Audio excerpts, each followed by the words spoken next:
Hello, everyone. Hello, hello. Happy early summer. Thank you all so much for joining. We're so excited to have you. We'll give it a minute or so for folks to just transition over to Zoom and get their audio working.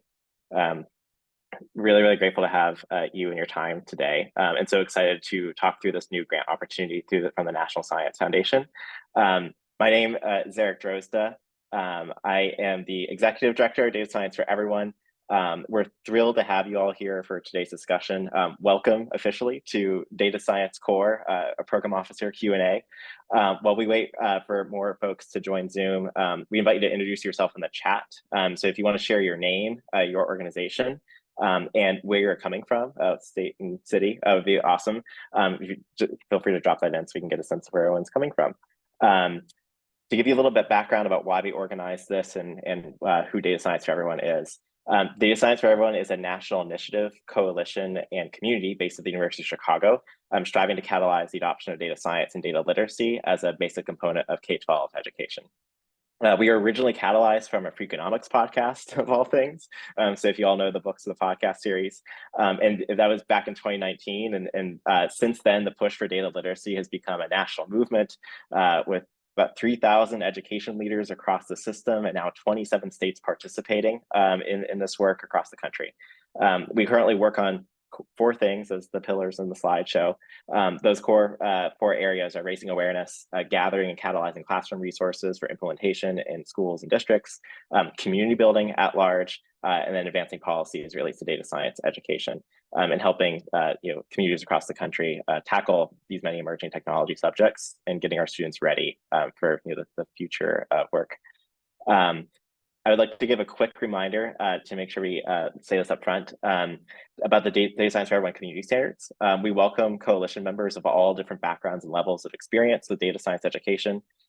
With our mission being to create room for healthy and engaging debate, we've established a code of conduct that creates an environment of respect, inclusion, and effective communication. You can learn more about the community standards, including how to report any violations on our website. And we'll drop a link now in the chat. Shay just added that so you all can access that in case it's of use. Further, before we dive into our conversation, I'd like to give a huge thank you to the National Science Foundation for the recognition and support of this critical work through this new grant solicitation and through a new grant program, helping support further research and development in data science education. In a moment, I'll have Jennifer Knoll, a program officer at the National Science Foundation, join to share an overview of the new grant program, some parameters for the application process, and then we're going to dive into questions. And we're going to try to do it as many as we can, cover as many inquiries as possible in the time that we have, and kind of like a fireside chat format. And we'll try to get to as many as we can. Before Jen gives the overview, I wanted to say a few things about DS4E's role in this grant program. So first off, Data Science for Everyone opted not to apply to this solicitation so that we can instead facilitate, info sessions, technical assistance, this webinar, another voluntary program amplification of the new grant. And for that reason, we cannot be listed as an advisor on any one grant application, though we look forward to helping and advising any applicants, regardless of the outcome for your proposal, just as we would do our community building work at large across states and districts. We have been also facilitating an opt-in voluntary matching process if you are still looking for collaborators to be a part of your program proposal. And I'm going to link that right now in the chat so you all have access to it. It's that Airtable link that I just dropped. From an outside perspective, we are also interested in understanding who intends on just applying to the program at all, who might be intimidated to do so, especially if it's your first time to an NSF grant program. And part of our mission is to pass along information to make this easier and bring in new applicants to NSF grant programs. Or if you're just seeking other funding for your projects. And so about in the middle of the webinar, we're going to share an optional very short survey about halfway through the call. So you can let us know, what you're thinking, what your intent is looking for funding to support work in this space. But with all that out of the way, I'm going to hand it over to our star of the show, Jen, if you want to share a little bit more about the Data Science Core grant solicitation. We're going to do a quick screen share transition here to get that program queued up. Thank you so much, Zarek. Thanks for having me. And Yes, my name is Jen or Jennifer Knoll. I'm a program officer at the National Science Foundation in the Division of Research and Learning. And I'm one of the leads for this solicitation. So I look forward to hearing questions, and also please feel free to email me at any point between now and the due date of the solicitation with questions and so forth. So I will initially share just a quick overview of what the solicitation looks like, and then we can open it up for questions. So the due date and some budget information. So it's a fast turnaround. The due date is June 21st. We anticipate giving out about 10 to 15 awards, and the sizes of awards roughly between 800,000 and 1.2 million. Eligibility criteria: we can accept proposals from institutions of higher education. Those can include community colleges, minority serving institutions, EPSCoR jurisdictions, institutions in EPSCoR jurisdictions. We also will accept proposals from nonprofit, non-academic organizations. You may only submit one proposal as a principal investigator. So if you want to be principal investigator on a proposal, you cannot also be co-PI or senior personnel on another proposal. And that is a equity issue, and that is the reason why we're doing that. So basically, the data science course solicitation is really trying to help produce a workforce of data scientists and STEM technologists that can actually work on data science problems in real world settings and focus on community needs. This is a cross-directorate effort. So I'm in the Directorate for STEM Education, but we also have Geo, we have TIP, we have Bio, we have Social, Behavioral, and Economic Sciences. This is a cross-directorate effort. And so if you have a proposal that might be in another area, we are going to be working together so that your proposal is with a PO who has that expertise. And then we also have additional funding from the Eric and Wendy Schmidt Fund. And this is specific to 6th through 12th grade focused proposals. So they are providing funds for proposals that are focused on 6th through 12th grade education. The program would like to broaden participation in data science for undergraduates, as well as for teachers and students in 6th through 12th grade. We really strongly encourage proposals from community colleges, minority serving institutions, and institutions in EPSCoR jurisdictions, like I was saying. So, or partner if you're partnering with any of those institutions. The program is also focused on supporting equitable access to data science education.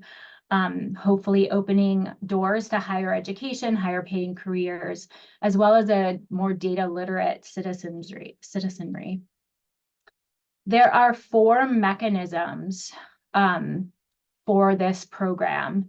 Your proposal must respond and implement at least one of these. So you might have all 4, you might just have one. Either is okay.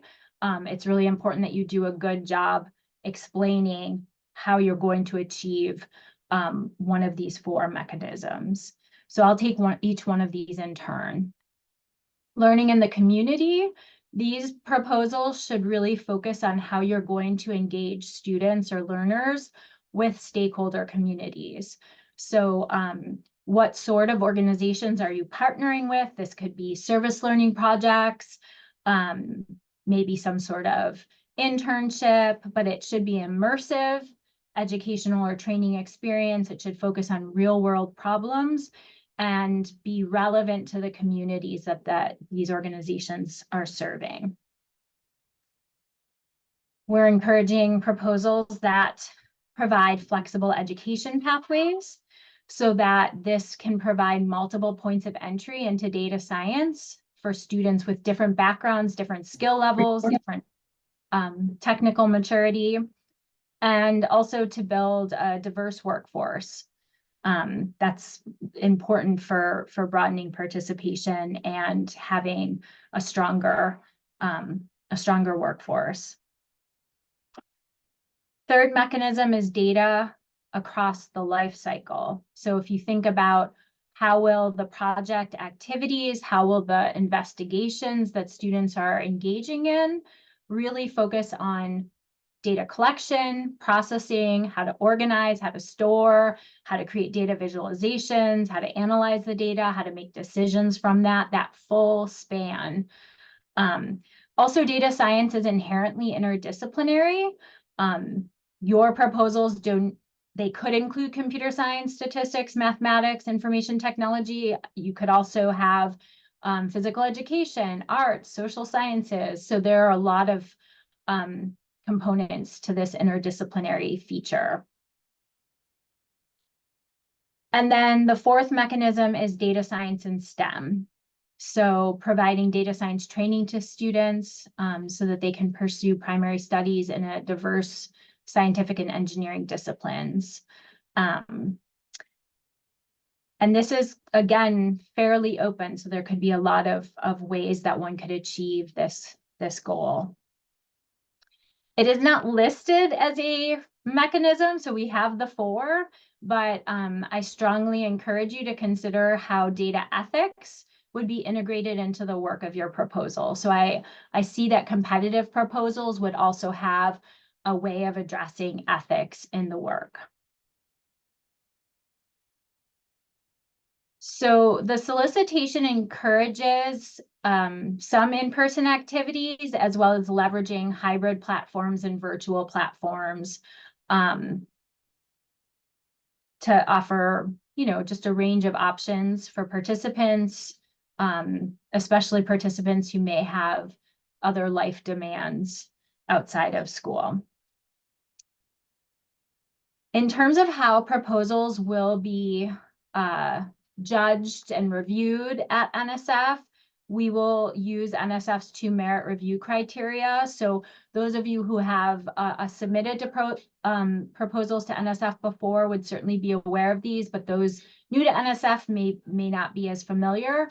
The 2 merit review criteria that we use are intellectual merit and broader impacts.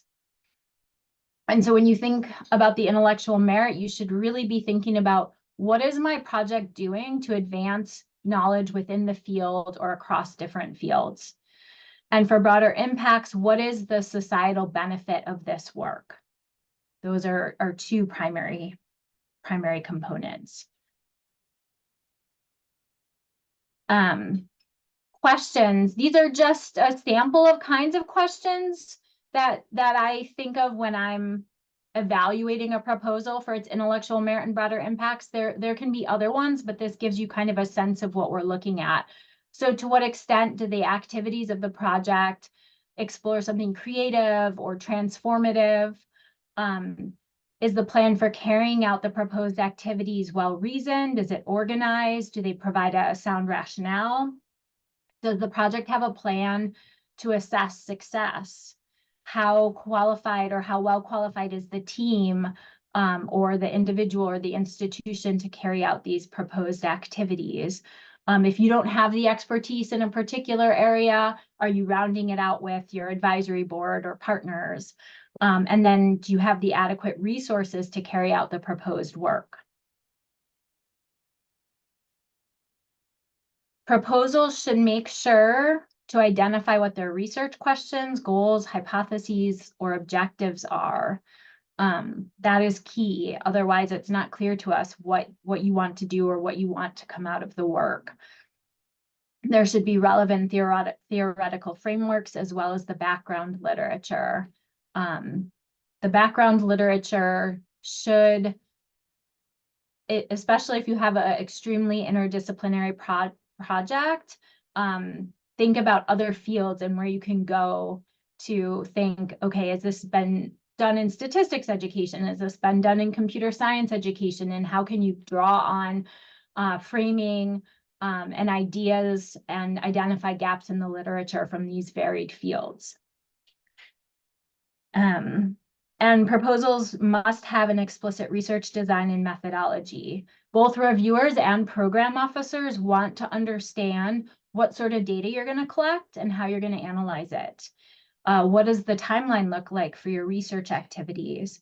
What is your methodology related to the research questions and goals? And what's your plan for connecting your methods, your research questions, and your data analysis? Does that all seem smoothly integrated together? Something I also always let folks know, especially who are new to NSF, an illustrative example in a proposal just speaks volumes. Reviewers want a sense of what is going to happen, what's going to take place in this project. And so if there's a way to provide an illustrative example, if you're sharing some kind of professional development you're going to do with teachers, or some kind of activities or curriculum you're going to try out with students, folks want to know what it looks like, what it's going to feel like to the participants. Additional solicitation specific review criteria. I'll go through these fairly quickly, but we're looking for organizational diversity. So thinking about who you're partnering with, and thinking about this doesn't necessarily just have to be institutions of higher education, but could also be community partners as well. Coordinated collaboration activities. Is it clear how folks are going to work together, how power is going to be shared, how voices are going to be heard? And then there must be an assessment of student learning and a program evaluation. I'll talk a little bit more about those last two. So I've been getting a lot of concept papers for this solicitation. And one of the things I've noticed that I haven't seen, and of course a one-page concept paper is hard to fit everything in, but I haven't seen focus on this assessment of student learning. And so proposals really need to think about what it is they want to know about student learning. This could be identity, STEM identity, or data science identity. This could be something about students' ways of collaborating, gains in how they think about data ethics, gains in student data science knowledge or skills. But what is it that you are going to assess about student learning? And then what data are you going to collect to get at that? And how are you going to analyze it? So really think through those things carefully in your proposal. And then all proposals should also have a program evaluation plan that can address whether the award is reaching its goals, if the award's been effective at developing models for communication and engagement among disciplines at the student level and among faculty, and what in any way that the materials might be reusable or generalizable. Mechanisms for external feedback. So thinking about how you're going to get the right levels of expertise, the support you need to inform various aspects of the project. Advisory boards are a common approach for that. External evaluators for evaluating projects. Those could be both formative, so that you're getting feedback along the way and can change course and modify activities of the project as needed, as well as summative evaluations, and that your proposal should address the plan for getting that feedback and how you plan to use that information. Finally, the other NSF proposal required elements. You will need a management and coordination plan. That's 3 pages that describes how the project activities are ensuring broad representation across diverse groups. All proposals should have a data management plan and sharing plan, and a postdoc mentoring plan if applicable. So some of projects won't be using a postdoc. And that is it. That gives you a very quick summary of the solicitation. I'm going to stop now sharing my screen, and I think we're going to open it up for questions. Awesome. Thank you so much, Jen. Just before we jump into the questions, we did want to share out a request for your input. And in the interim period, our team's going to be running through the chat and kind of organizing and collating all the questions that we've asked so far. So this will give us a good transition point. As mentioned at the outset, our team generally at DS3 is also just interested in knowing more about who is seeking funding to support projects in data science or data literacy education. In relation to, but also outside of NSF grant programs. And specifically whether you intend on applying for this NSF grant program or you don't intend to apply because of any sort of circumstances or outside constraints, or you're simply seeking future funding for your ongoing work, please let us know by completing this very short survey that we're dropping in the chat right now. All responses will be anonymized and before we share anything. Ideally, we would ask everyone if you could complete the survey before the end of the call, if you're adept at multitasking. But if not, we'll leave the lines open, so briefly after the webinar, in case you would like to be very focused on our conversation. But we'd really appreciate your help in filling out that survey. And we'll link it just once more in the chat so everyone can have easy access to it. Awesome. And let us know if you have any questions as you're filling it out. We can help clarify the questions that we're asking there, but we're hoping that this can give us a really good sense of what resourcing and funding needs are out in the field right now as it relates to this new grant solicitation. Awesome. Well, so thank you all so much. And Jen, huge thank you for that overview of this new grant program. We're so excited that it exists and that there's now a new dedicated line of support for this work. We had a number of questions come through. We had 275 registrants just for this webinar, so we had a lot to run through, so we're going to do our best to get through everything. And I'm going to just kind of go down the list that we have prepped on our side. And it looks like we're going to start a little bit philosophical. So we did have one of the first questions that came in was from Justin, and he was asking, what are the critical components of creating a strong data science workforce from the standpoint of the federal government? What does NSF see as priorities, sort of from an organizational standpoint? And maybe in the shorter version is sort of like why now, and what decision making went into releasing this grant program? Great questions. So I think in terms of why now, there were prior work done with NSF with the solicitation around harnessing the data revolution, I believe it was called. Yeah. And so that was one of the programs, and this is kind of picking up because that had kind of wrapped up, and we are trying to figure out how to build more data science into the proposals coming into NSF. And so I think we're recognizing that without a stronger data science workforce, without stronger data literacy education, that we're going to have a lot of challenges to meet in the future. I think in terms of thinking about this for your proposals, we want to see things that are coming from the field and what the field is looking to. But certainly, I recently did a analysis of data science awards across all of EDU, and data ethics is just missing entirely. It is just almost non-existent. And some of that could be, not being mentioned in award abstracts, and so not appearing in the search, but it is just, there's a little bit at the graduate level, even less at the undergraduate level, and nothing in the K through 12 space. And that's such a critical area in a number of ways. So I really think that data ethics is a important component. And really thinking about learners' experiences, having a chance to participate in that full life cycle of data, right? So some of the learning mechanisms that you see addressed in the solicitation. I think I'm going to pause there just so we have time for other questions, but hopefully that gives some sense.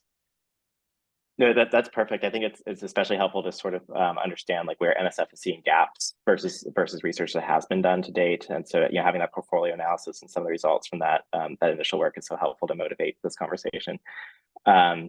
Great. So we also had several questions, just kind of like scanning through the chat on the distinction between K-12 and higher ed, and what the prioritization should be in incoming applications for the proposal. And I think Darlene specifically asked whether the proposal needs to be both undergrad and K-12, and how much the focus should be explicitly on one level versus another.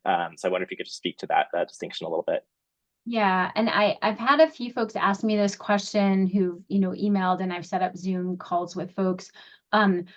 You've got to do where you have the capabilities and the resources, right? You've got to focus in there. So you don't want to be adding 6 through 12, for example, because you think that's what NSF wants and that's going to get you funded, because you only have a month. So, right, or less than a month, about a month, until the solicitation is due. So my words of advice are really to stick with what you already, the skill set you already have, the partners that you have in terms of putting something together. And the Schmidt money is definitely tied to 6 through 12, but there are different pots of money, right? Because this is a cross-directorate effort. I've seen amazing concept papers come in that are only focused at 6 through 12. I've seen others focused on undergraduate and 6 through 12. And then, a couple trickling of grad student focus. So I think there's a mix of how you could combine things, but my suggestion would be to make it make sense for the work that you're doing and the research questions that you want to answer, because that's what's going to make it competitive. That's really helpful. So kind of echoing that, it's about the quality of the application and the research method and investigation, maybe rather than the precise distribution between levels. Yeah. Awesome. Okay, so we had another question, and I think, Jen, this maybe gets a little bit to I think the guidance you had around thinking about how to measure student outcomes. So Jeff asked how much of the research should focus on the understanding of students and or teachers for data science, and how much on like STEM and ICT and sort of like methods efficacy. So if you could give any guidance kind of between the balance of those things. Or maybe if it's helpful to maybe just expand on like ways that you could think about measuring student outcomes, because for like the data science, at least to my knowledge, there's not a like good kind of gold standardized assessment that exists for data science ed. So I think that's also sort of an open question. So maybe a two-parter there, but would love to get some thoughts. Yeah, and so I think one thing I want to say is that required component in the solicitation that goes to the student level. So even if you want to work with teachers, unless they're pre-service teachers, you cannot just assess their learning, right? So because if they're pre-service teachers, they're undergraduate students, so that can fall under the student realm. But if you're working with in-service teachers, and you might be, maybe you're working with some kind of professional development, but you still have to take your assessment back to the student level. So I think that's important.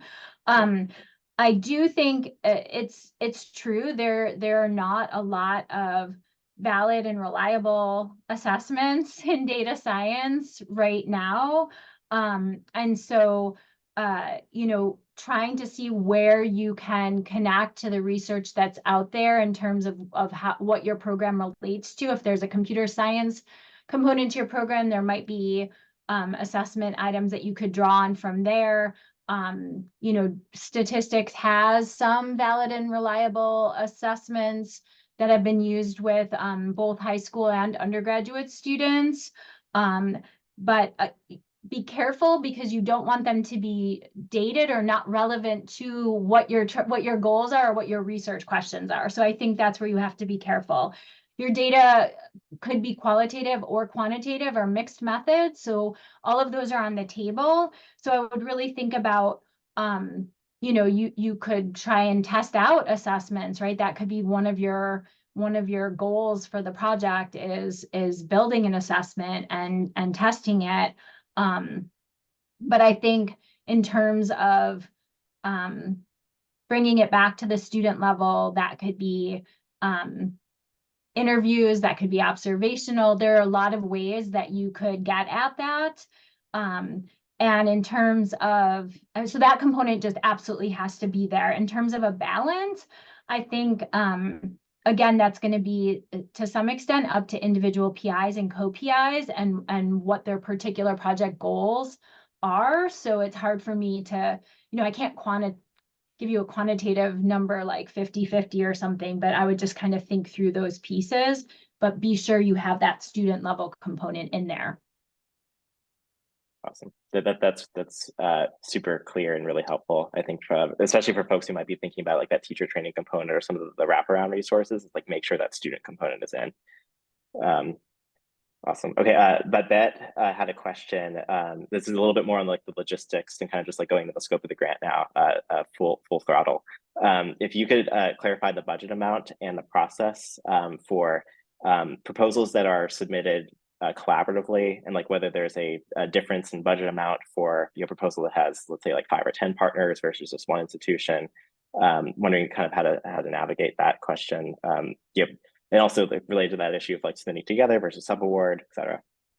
Yeah, we leave that pretty open at NSF, and sometimes subaward versus collaborative is also a matter of different things happening at the particular institutions and organizations. So also you kind of need to think about what is particular to the organizations you want to work with and the kind of way that you want to arrange that collaboration, I think is key. I certainly can see that collaborative awards or even awards with subawards that have multiple partners may be for higher amounts, right? Because there are more people involved and more work. But again, budgets should really think carefully about your budget and make sure that it is justified for the scope of the work. And so that range of 800K to 1.2 million is, they're not, NSF is not specifying anything in particular. And maybe even awards could be outside of that, but that's kind of what's likely. Awesome. And maybe just to clarify for understanding, so that total budget amount, that 800 to 1.2, that's divided across all the collaborators on a proposal, right? It's not like per institution. Yes. I think if you were trying to go past the 1.2 in your budget, you would want to make sure you had a really good budget justification and a scope of partners that you're working with so that it would make sense.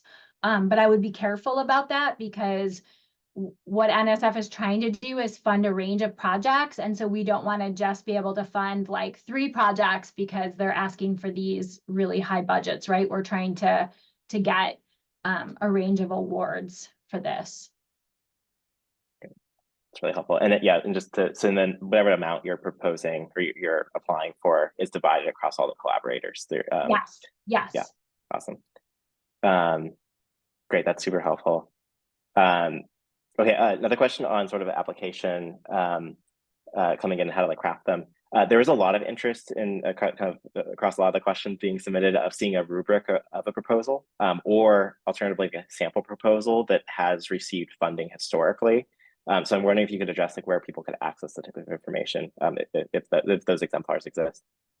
Yeah, so for this particular solicitation, it's new, and so there are not example proposals. Also, NSF cannot share proposals directly with PIs who request them, but I believe that you guys have the link for the search award tool at NSF. So if you give that to participants can search NSF awards for data science focused awards. So I would look there, particularly data science focused awards, maybe an ITAST or AZEL or DRK12 might be good places to go, or IUSE. I would also, that gives you abstracts, so you kind of get a sense.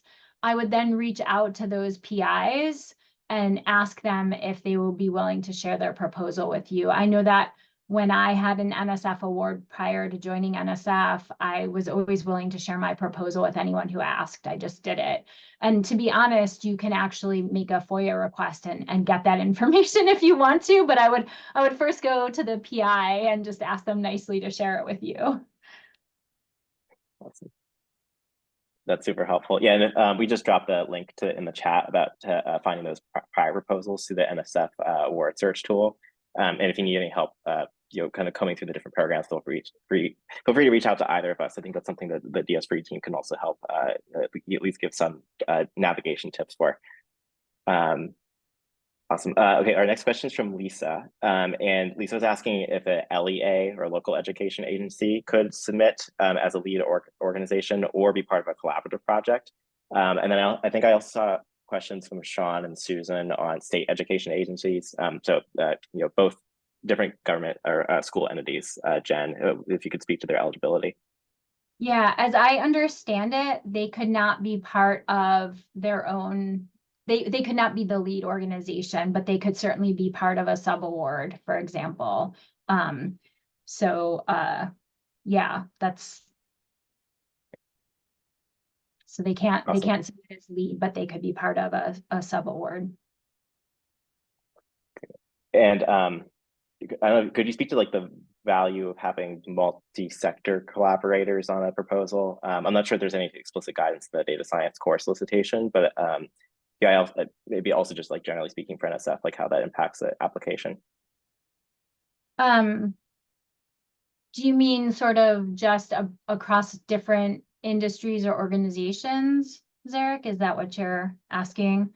I think it's great, especially for this particular solicitation.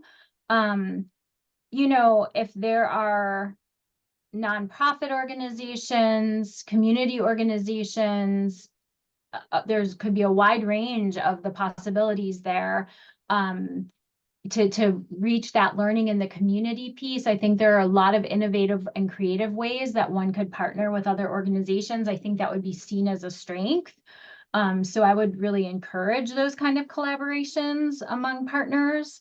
I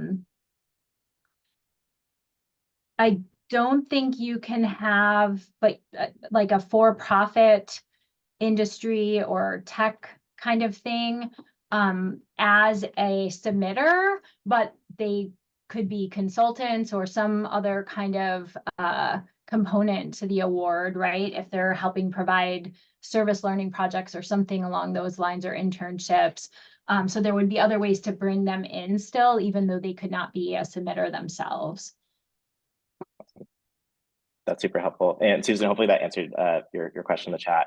Yeah, so collaborators or certainly advisors or on a project, but not the lead submitter for state education agencies and LEAs. Awesome. And then we had one more question on eligibility. We had a lot of teachers interested in this work, so K-12 practitioners. And there's a question how you would recommend K-12 educators could participate in a grant proposal. Yeah.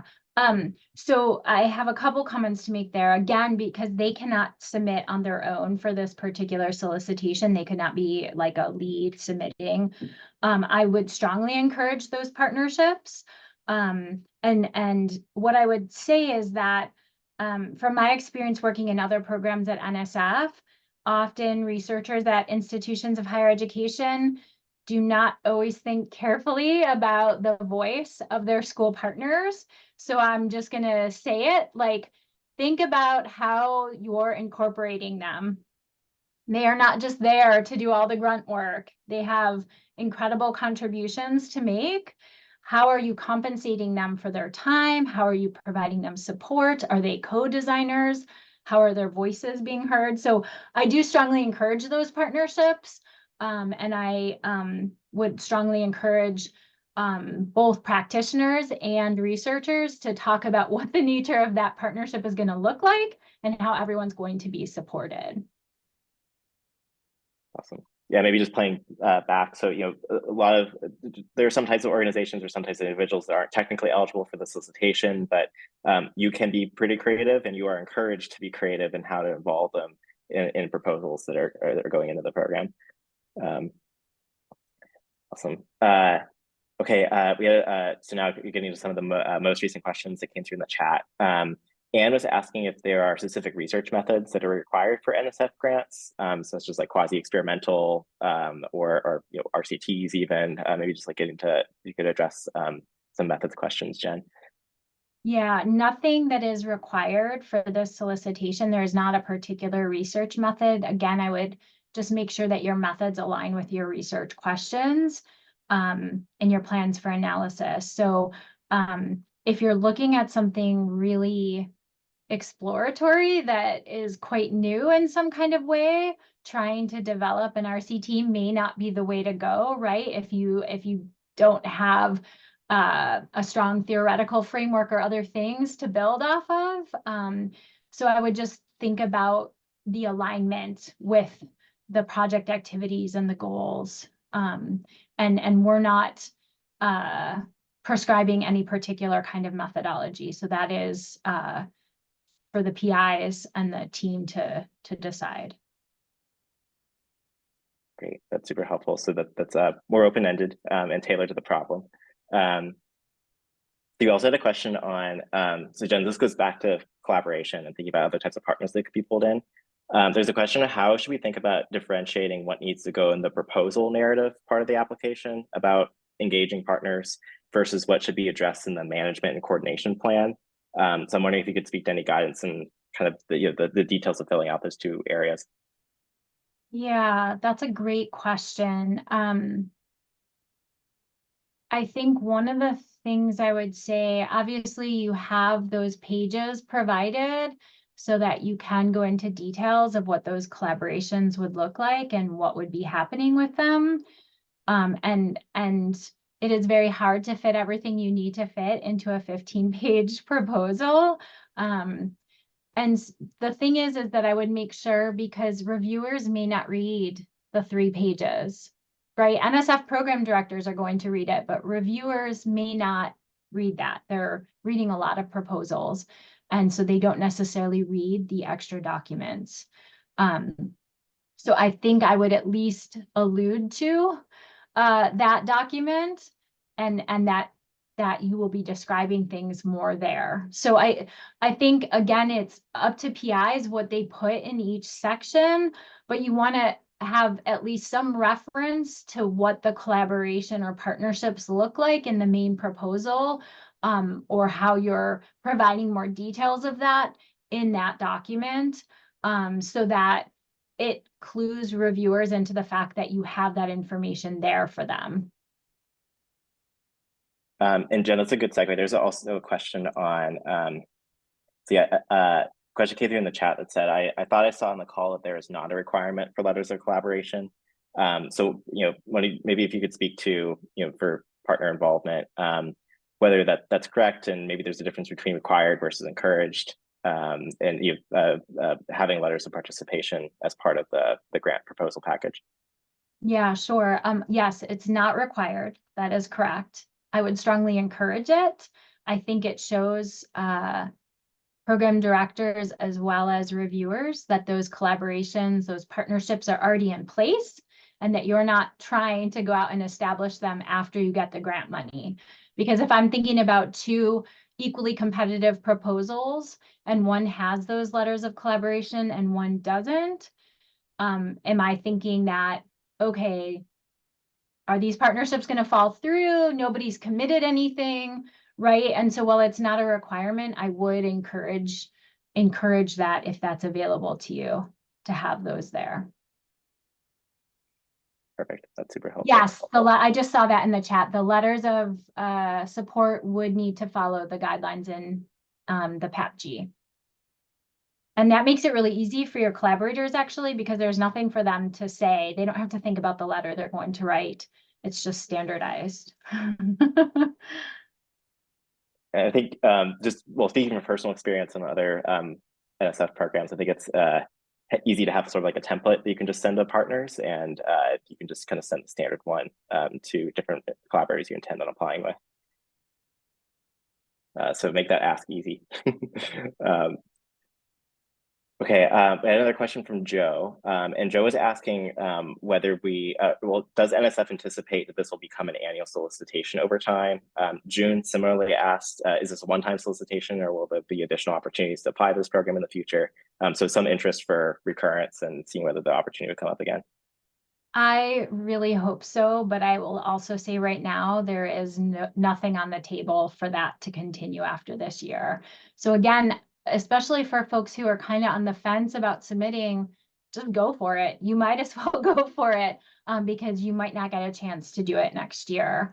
And I would very much love to see this continue on, but there is currently no guarantee. And I don't know how many folks are familiar with or pay attention to Congress, but there has been less money budgeted to NSF as of late. And so that may also have an impact on the ability of this to gain momentum for another year. Awesome. Thank you for sharing at least some crystal ball as much as you can. Also had a question on so the types of back to the collaboration question. So we had one coming through the chat asking, can I participate on more than one proposal as a co-PI or senior personnel? So Jen, if you could speak to, how many applications you can toss in. Just one. If you want to be a advisor, then you're not submitting anything as a PI or co-PI or anything else if you want to be right? So just one. And that's true for be careful because your proposals could be returned without review. If you put yourself as an advisor on one project and then submit as a PI on another, your both of those proposals could get returned without review. So just please don't do that. Awesome. So loud and clear, one proposal only, regardless of your role. Your name could be listed. There could be multiple proposals from the same institution. That's not a restriction in there, but you couldn't participate on both of those, right? You could submit one and your colleagues somewhere else at the university could also submit one, but you can't work together on those two proposals. Awesome. And then also another question related to PI roles. What type of expertise should the PI have? Is it necessary to have a strong background in computer science, for instance?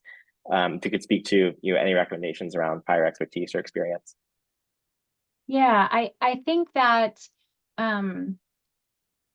you can have a team, advisory board members, consultants, other folks who bring in expertise in an area you don't have. So it is not necessary that you have a computer science background to submit to this. You could be, someone who does research in sociology, and you have a strong interest in data science education. Just make sure you have other team members, other folks who are going to be able to support, because when I'm looking at the various activities and aspects of a project, I want to know that the expertise as a whole is part of that team, right? So that across the team, the expertise is there. And so if there's no one who has any sense of education or student learning, I'm going to have questions about why that isn't represented on the project. So just kind of thinking about it for how you make sure that you're going to have what you need to do justice to the work. Awesome. That's really helpful. And then let's see, also kind of about roles, and this is maybe getting a little bit more of the substance of the applications. We had a question on student involvement, and I'll read the exact wording here. There's two parts. This program is similar to the REU program, where we expected to bring students to campus. Does this program expect a significant portion of support for student participation? And then a related question on the word cohort is mentioned several times in the RFP, so we encourage to follow sort of a cohort model in the proposal, i.e., 30 students per proposal or per cohort. Just questions on how to involve those groups. Yeah, I don't know about being similar to the REU. how you choose to work with students or what they're going to be doing is going to be up to individual PIs, but I definitely think and again, this goes back to exactly what your research objectives are, but if you're, say you're developing professional development for teachers, and then you're following them and their students into the classroom to see what's happening with students, maybe you're looking at that classroom over, the course of 2 years, right? And so what does that, then you do have that kind of cohort, you're following those students and seeing what happens in terms of the learning, the kinds of activities they were engaged in as a result of teachers participating in this professional learning, for example. So I think, I don't know, cohort in the RFP, I think is because a lot of times we're seeing sort of this iteration where we're bringing in students and we're doing some kind of intervention with them. And what does that look like? If that's a service learning project and your first group of participants, that might be your first cohort. So it might follow that kind of pattern where you're bringing in 2 years worth roughly of students, and then you're iterating on that first year based on what you're finding. Great. That's really helpful. Okay, we had another question kind of related to programmatic components of the application. So we had someone ask if there's a level priority tied to one or more of the mechanisms for achieving program goals. And so, the way that you think about the different strands in the solicitation, is there any sort of uncommunicated priority for one or another?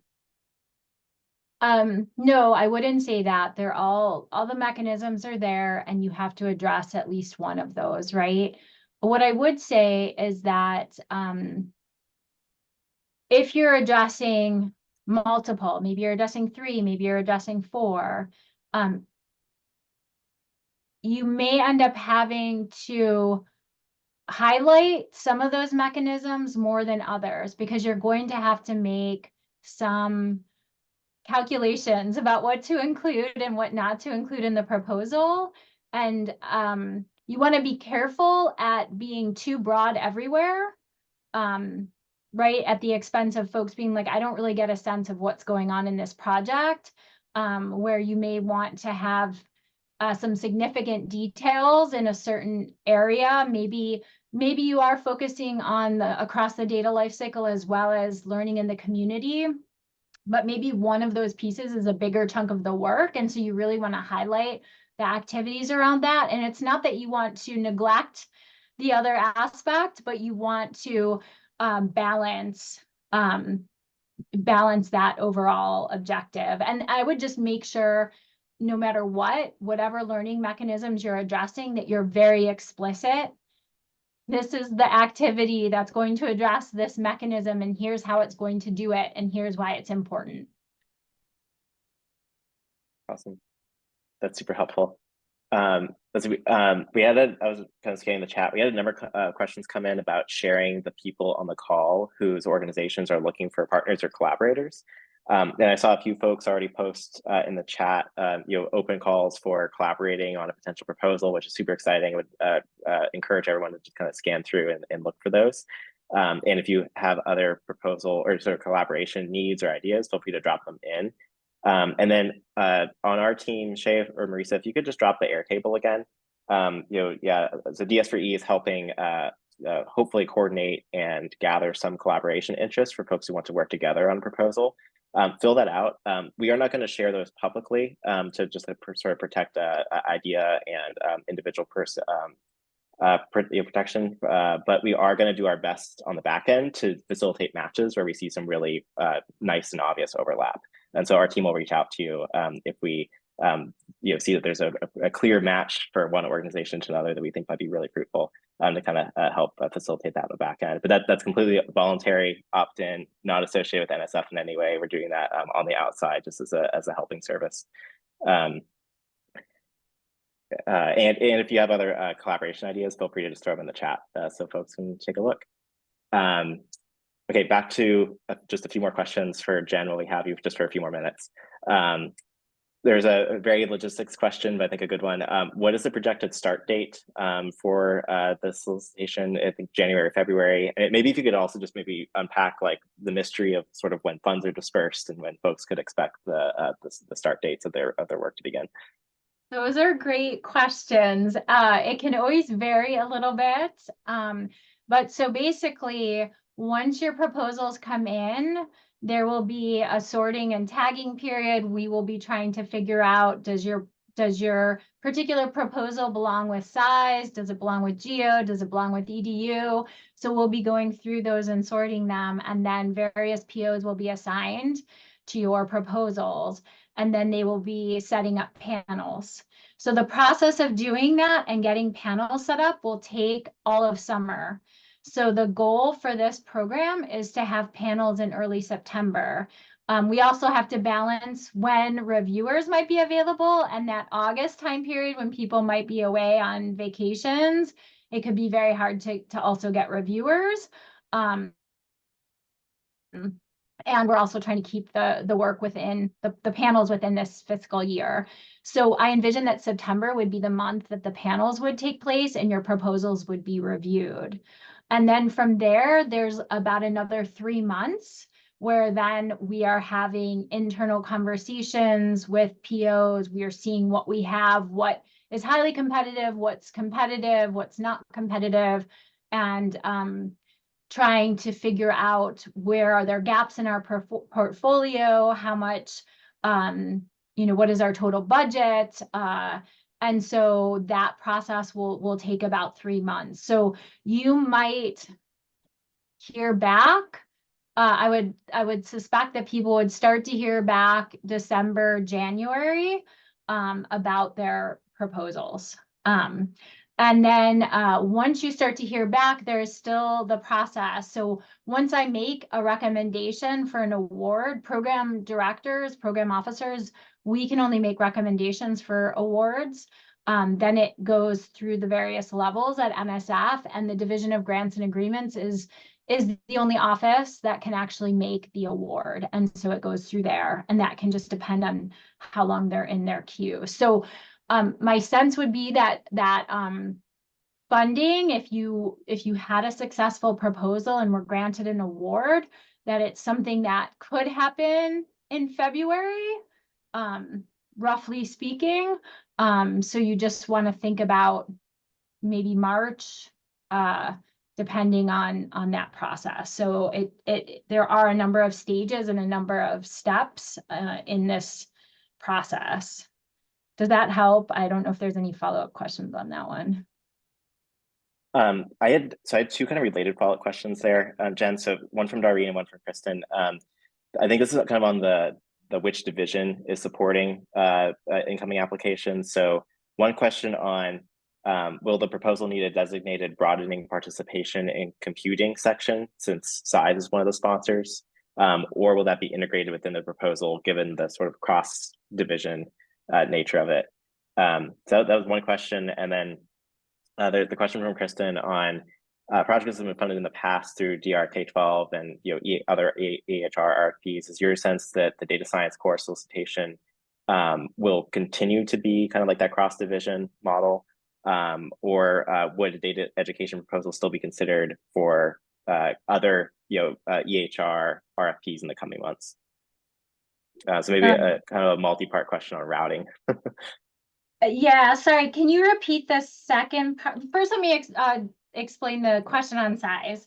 That is a good question. I don't have a solid answer for you.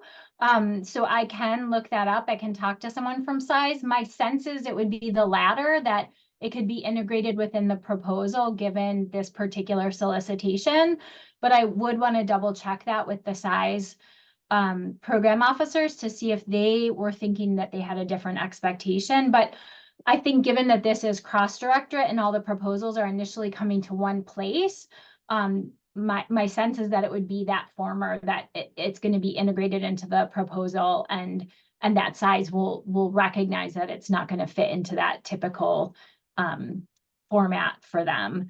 But I will double check on size, and I can let Zarek know that, just to double check, and then let Zarek know, and he can, I don't know if there's a way you can post that or email it out, Zarek. Okay. We could post that sort of as the part of the summary recap of the webinar, just to make sure that information is housed somewhere. And Okay. we'll make sure to capture any other information from the NSF team. I realize we're at 4 o'clock Central or 5 o'clock Eastern, depending on where your time zone is, so at the top of the hour. And I want to make sure Jen has time to get a break after answering this rapid fire set of questions. We're so appreciative of your thoughts and input here. One ask from our team, we're going to drop the survey link once more in the chat. If you are anticipating on applying for the NSF Data Science Core Solicitation Program, or alternatively, if you're just looking for funding, and even if you don't plan on applying to the NSF grant solicitation this time around, because of any reason, we'd love to know. And please let us know. So if you could fill out that survey from our team, that'd be super helpful. So it can help you get connected to future opportunities. Or just know your funding needs. And then Jen, you just dropped your email information in the chat. I think if you all have any follow-up questions for the NSF team, please reach out to Jen. Jen, I don't know if you want to say anything else to kind of close this out, or next steps on questions. I'm very accessible, and I just want to, for folks that might be new to NSF, just to reiterate, please feel free to reach out to me. And if I don't know the answer, I'll try to find it for you. But I'm happy to hear concept ideas and set up Zoom calls as needed. Thank you, everyone. Well, Jen, thank you so much. I'm going to run through some just like final sign-off logistics, and Jen's contact information is in the chat if you need it for further follow-up questions. We had that survey, so if y'all can fill it out, it'd be super helpful just to map needs and opportunities in the space. A quick reminder, if you're looking to get involved, please feel free to reach out to the DS3 team so we can connect you to other community resources, including our resource center, which is chock full of existing K-12 data science and data literacy education resources, which might partially be inspiration for a project for the solicitation. If you see something that's great work on there that you want to know more about, or if you think there's a gap that needs to be filled, both great ideas seeding for this grant solicitation. And finally, a very fast plug, shameless promotion from the DS4E team. We are very excited to announce that we are hosting, I think, the largest and one of the earlier stage data science education and K-12 conferences. This will be the first of an annually recurring conference dedicated specifically for the data science education field in K-12. It will be held at the end of February 17th to 19th in San Antonio, Texas. And our goal is to bring together lots of researchers and practitioners, school leaders, policy folks together in the same space to learn with one another, facilitate exchange, and hopefully identify some really great learning that you can take back to your own communities. We also hope it's going to be a ton of fun. We'd love to see you all there in person in Texas. So if you're interested, please apply to that conference. The call for proposals for the conference is also now out, and that's due in August. So you have a lot of time to work on that. Prioritize your NSF grant applications first. And with that, we'll close it out for the evening. Again, if you all have any more questions, please feel free to reach out to Jen. She's an amazing wealth of knowledge and wants to help. So please direct questions to her way. And if our team could be of service on anything, please let us know. We'd be happy to help coordinate.